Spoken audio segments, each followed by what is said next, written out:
My Daughter, My Wife. Episode 3. While Andy was screaming his lungs out, the person on the other side of the door was also screaming in shock. "Mama, you didn't tell me you were coming," Andy stammered as he scratched his head, looking uneasily away as his mother continued to look at the way his propagator lay unevenly under the brief he was wearing. Even a blind man could tell that he was just from the mountain, judging from the way he was breathing. "Andy, since when did I start informing you that I was coming to your house before coming? Since when did I start needing your permission before visiting you? And what are you doing at home by this time, naked with your wife's daughter?" his mother asked. But before he found his tongue to answer her, before he could say anything, Madonna was already speaking. She told his mother everything that had happened between him and Stella in a go, and even told her that she was the one bearing Andy's first fruit. "Yeah, it is finished. Andy, you have been housing and feeding a woman with someone else's children? And now, she has passed her daughter down to you? This is the end of the road. I'm finished. Andy, you have been sleeping with this Jezebel? I warned you about these people. I warned you about going to that tribe, but you didn't listen. Now what are you going to do?" his mother asked him, making him feel so ashamed of himself. "Mother, she's pregnant already, and as bad as it looks, she's the only one that has been able to conceive my seed. So I can't think of terminating the pregnancy. I'm going to marry her. Yes, I have to marry her, so that my child doesn't get taken away from me," he told his mother, not being able to see any other reason good enough to make his mother accept Madonna. Andy's mother nearly screamed the building down as she lamented about losing her son, but she eventually calmed down when she saw that the shouts weren't changing anything. That night, Andy sat in the sitting room watching a movie with his mum, while Madonna prepared her siblings for bed. She returned to his sides after ensuring the kids were fast asleep. She initiated the marriage topic again, and after much argument, after much persuasion, Andy's mum agreed to see the child in her as her grandchild, but insisted that he terminated any marriage contract with her as soon as he could take his child away from her. "I can only allow Andy marry you if that's the only condition for him to lay claim over his child when he's born, but I won't be a party to anything you two will plan after the baby is weaned," his mother told Madonna, making them very happy. For Andy, he could already see a pleasurable time ahead of them.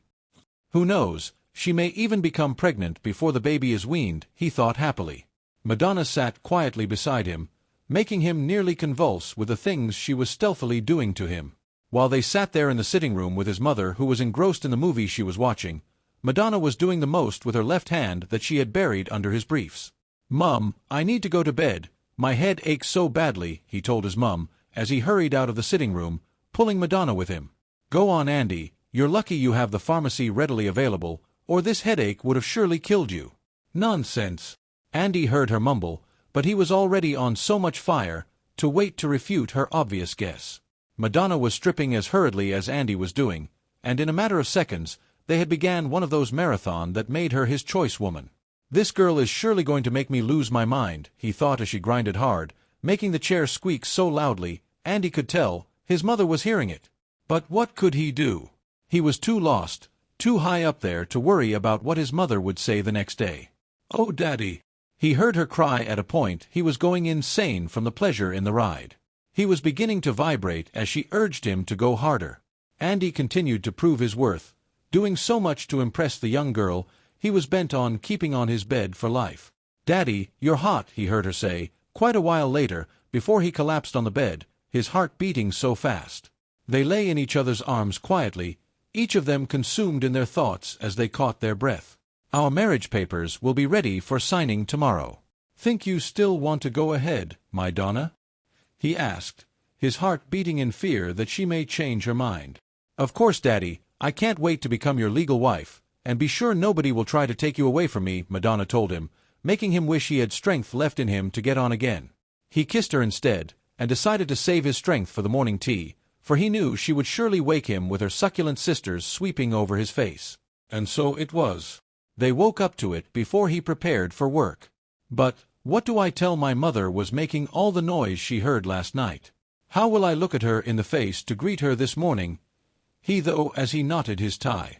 What even worried him the most was how Madonna chose to keep hitting the wall when she reached the height of the game that morning. She had always reacted differently to the intense pressure that came with the pleasure of her arrival at the top, but that morning she chose to do the unexpected, hitting her hand hard on the wall as Andy slammed away, helping her get there. "Good morning, Mama," Andy greeted, prostrating before his mother who was in the sitting room when he got out of the room, prepared for the day's work. Madonna was already in the kitchen, preparing breakfast, and he could hear her singing while she moved around in the kitchen like a newly married wife would do. Yeah, why wouldn't she sing when she had been duly taken care of all through the night, and even this morning? Andy thought, looking at her direction, even though he was in front of her mother, greeting her. "Andrew, Andrew, Andrew. How many times did I call you?" his mother asked in response to the greeting. "Mama, we have already talked about this. You agreed to let me keep her until the child is weaned. Am I not supposed to perform my duties to her as a man for the period of time she stays with me? Would you rather I allowed her stay without attention and make her run to another man for it, when she is carrying my baby? I'm late for work, Mama. I just have to run along now. I left a lot of things unattended to yesterday in the office. I'll see you when I return," he told his mother, choosing to get on the defensive mode to keep her from further attacks. His mother looked at him, shook her head and continued stringing the beads she was stringing before he came out. Andy knew his mother too well, so he knew what it means when she purses her lips while doing something, but he also knew that he needed to make her understand that he wasn't ready to let anyone come between him and Madonna. Of course Andy loves his mother, but no one can give him what Madonna has to offer him. Not even Madonna's mother was able to make him imagine rushing home at the close of work, let alone abandoning the jobs at hand to run home for a time in the bathtub. He kept smiling as he drove to work that day, and even though he was getting wearied from the load of work he had to face in the office, he was duly motivated to complete his tasks so quickly, because he needed to get to the registry where Madonna would be waiting for him to sign the marriage certificate. Some hours later, Madonna and Andy were walking out of the registrar's office, their marriage certificate safely tucked into Madonna's handbag. "Oh, Daddy, I'm so happy that we are finally here. I don't know what I would have done if things didn't work out between us. I love you so much," she told him, kissing him passionately, right in the open, as they stood beside his car. "I love you more, my Donna. You make me feel so renewed and wanted. The circumstances surrounding our meeting may not really be the conventional one, but Donna, you complete me, you make me a complete man," he told her the moment she let his lips go. Madonna smiled triumphantly, feeling so good with how much she could do to him. She liked the fact that she had so much powers over him, and she began to caress him. "Come on, my Donna, you're going to make me lose it," he complained, touching her face lovingly, not caring that they were in the public. Madonna ended up pulling Andy into the car for a quick one, telling him how his charm wouldn't let her stay a moment without desiring him. "Thank you, Jane, for leaving me. Thank you for abandoning our marriage for the sake of your lover and leaving me Madonna your daughter as a consolation prize," he thought as he drove home that night. His mother had agreed to baby-sit Madonna's siblings, so when they got home late that night, the children were already asleep, and his mother was watching a home movie.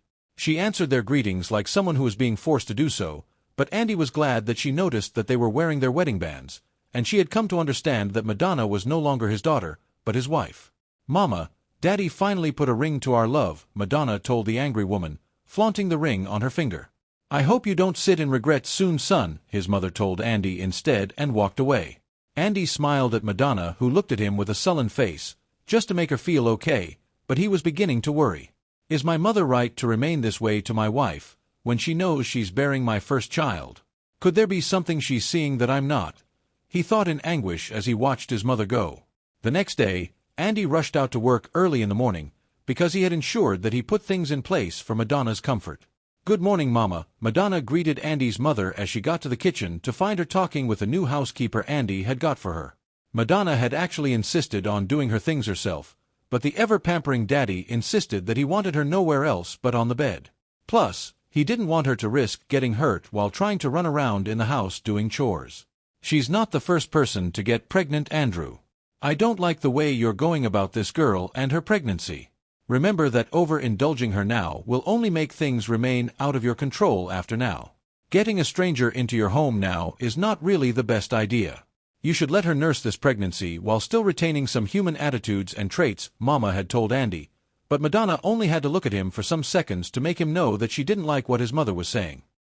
He finally did what he promised and got the housekeeper his aunt sent to them, and ever since then, it seemed Mama had chosen to frustrate Madonna. "Shouldn't you check the time to know what's appropriate to greet?" The woman answered, unable to suppress the urge to let her know it was already past noon. "Mama, the truth is, I just greeted you, and if you're not just trying to get on my wrong sides, you would have simply acknowledged the greetings. I slept very late last night because I had duties I needed to perform to my newly wedded husband, and if he was angry that I couldn't get up so early this morning, he wouldn't have forced me to join him eat the early breakfast you prepared for him. And Mama, the truth is, I only agreed to take those few bites of the terribly made scrambled eggs and toasted bread because my husband was worried about the baby and how it could possibly be starving if I didn't eat before I continued sleeping," she said, rubbing her stomach as she spoke. Mama looked at her with her eyes open so widely in shock. "The scrambled eggs I made for my son was terribly made? I don't blame you, Madonna. Andrew knows how rude people from your tribe are, but he chose to jump from frying pan to fire," she told her. "Say what you wanna, but you're not going to change the fact that he's going to remain mine forever. And if you don't find yourself on my good sides, then I'm sorry for you, Mama," Madonna replied nonchalantly. "Did you just talk to me, Omo Ebo? Was it me you were talking to?" Andrew's mother asked her, making Madonna so angry she felt like slapping her for looking at her with so much disgust. "Is there anyone else in this place? Mama, please don't stress me. I only came to the kitchen to get something, and not to argue until I lose this precious child," Madonna told her and walked away, before she annoyed her enough to make her do something they'll all regret. She turned around to walk back to her room after she got the Hollander yogurt she went there to get, but Mama held her hand, asking her what she planned to do with the yogurt. "What's this, Mama? Since when did I start having to explain to you what I do with things that I decide to take from the refrigerator?" Madonna asked her in anger. "Since my son convinced me that you're carrying his child.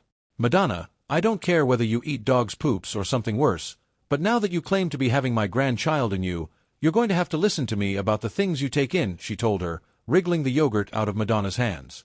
Madonna became so mad that if she hadn't remembered that she was pregnant, she would have fought Mama to get her yogurt back from her.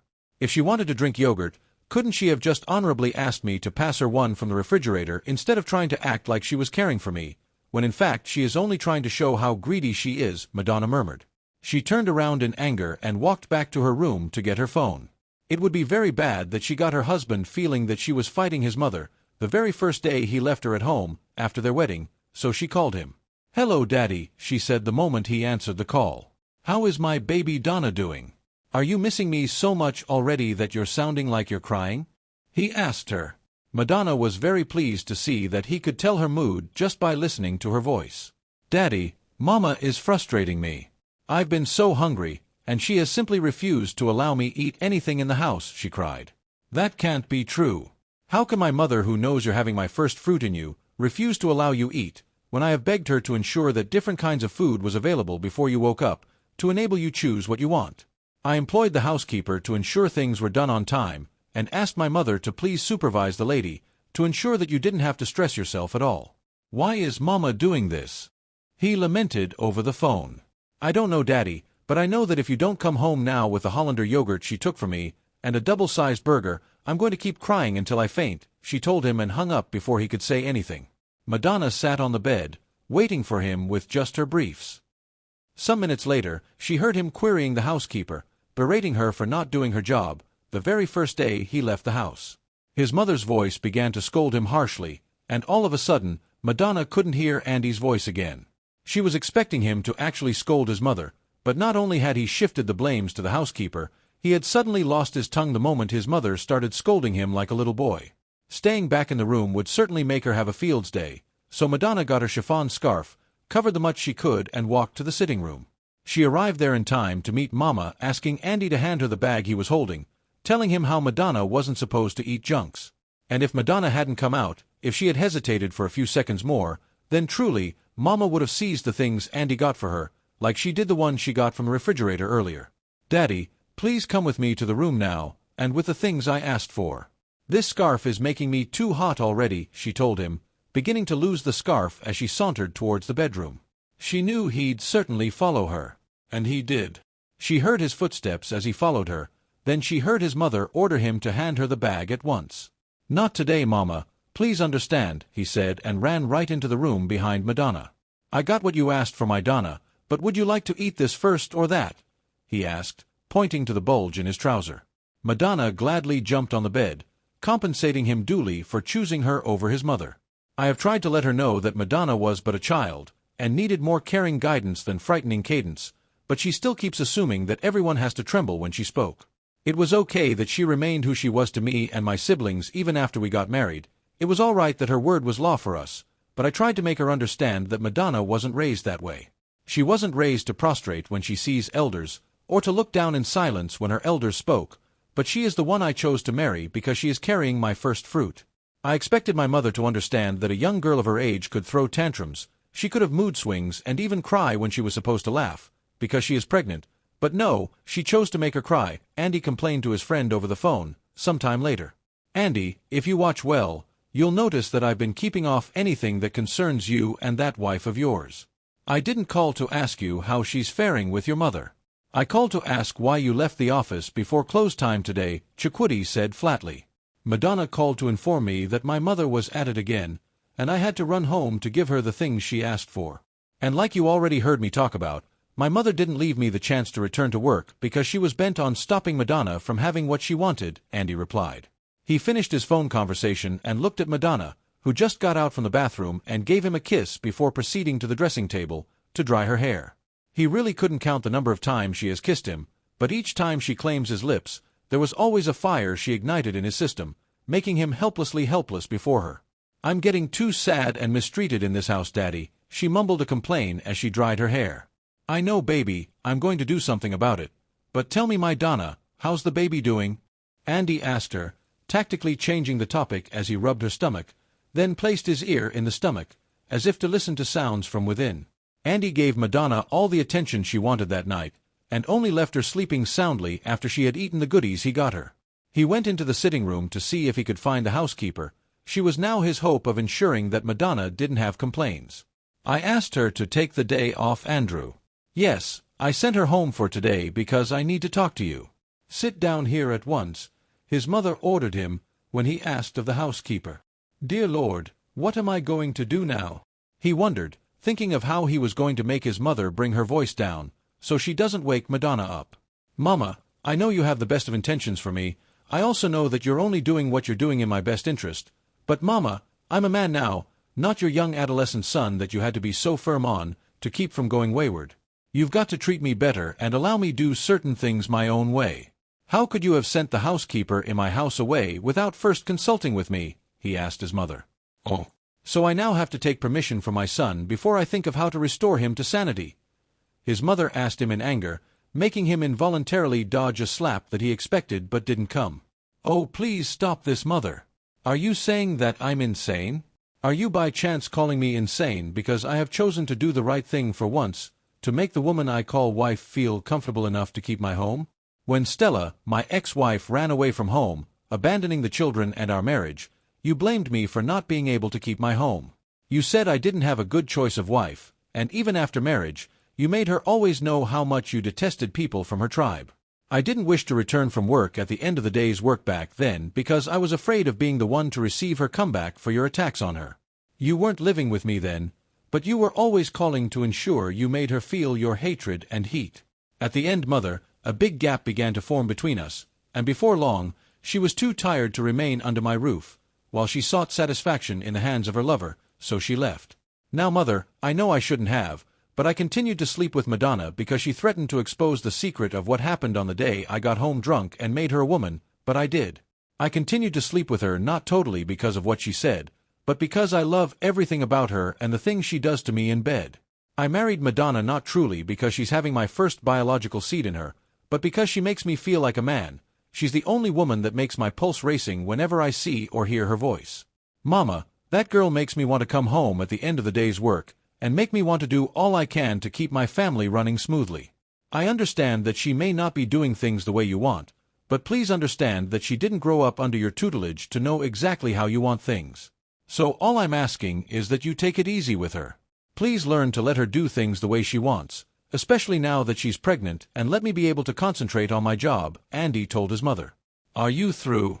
Are you done talking, Andrew?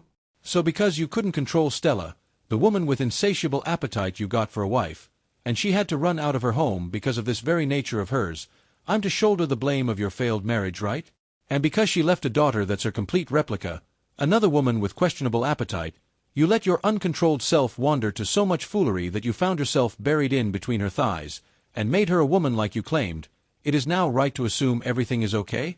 Then again, in your irrationality, you chose to keep going to bed with a girl the cursed woman you married from an irresponsible home, gave birth to, until she got pregnant, and you think it's excusable?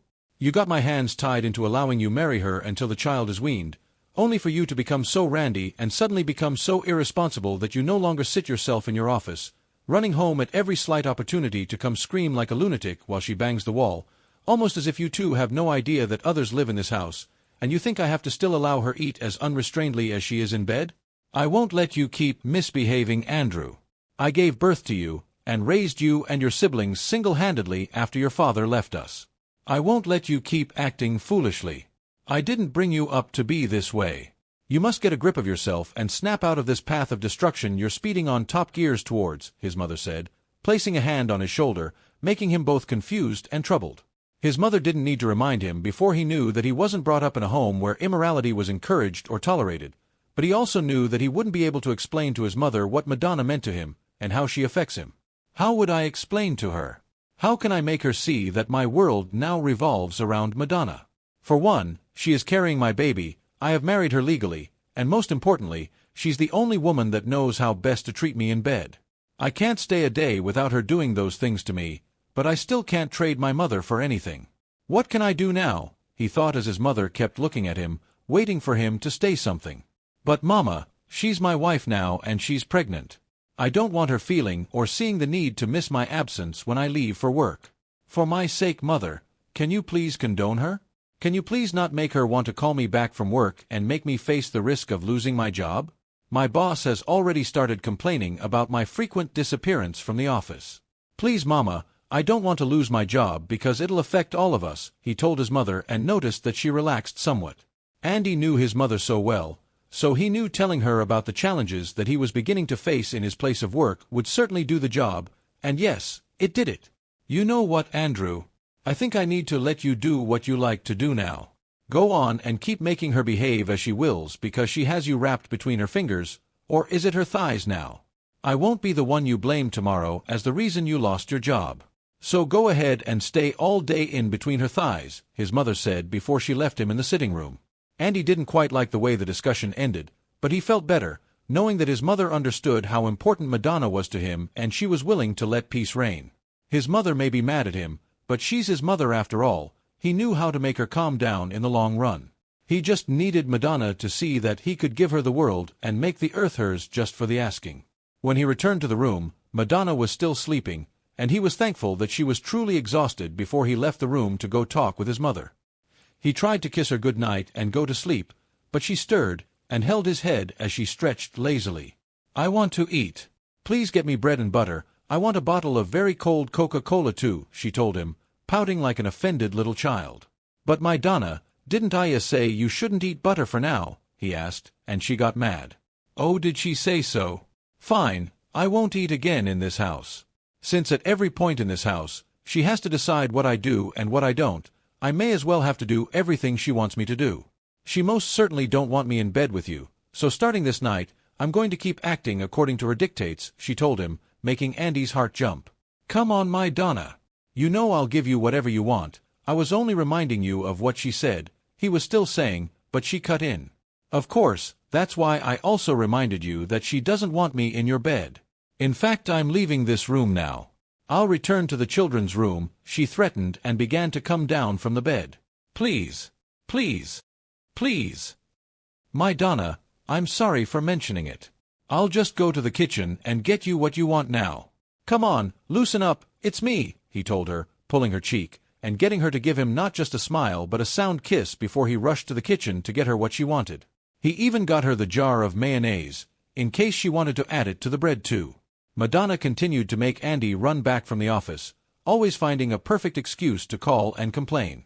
Her troubles with Andy's mother didn't also end. In fact, things kept growing worse between them and escalated to the stage that Andy started getting missed in the office. One morning, already late for work, Andy came out of the bathroom to find Madonna and his mother at it again.